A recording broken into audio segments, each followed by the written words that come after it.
Hey everyone, and welcome back to another video. In this video, I'm going to show you how to find your receipt on the Target app. Now this video is going to be particularly useful for individuals. Let's say that you want to go ahead and find your receipt on the Target app. How do you actually go ahead about doing so? Now this video is going to be short, sweet, and simple, guys. There's not going to be a lot of steps involved.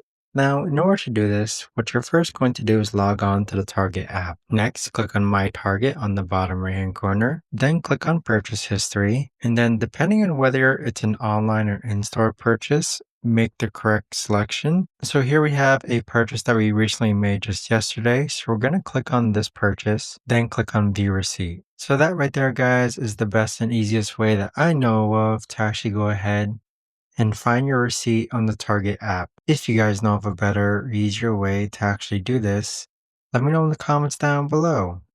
I would love to know. Thanks so much for watching, everyone, and I'll see you guys all in the next video.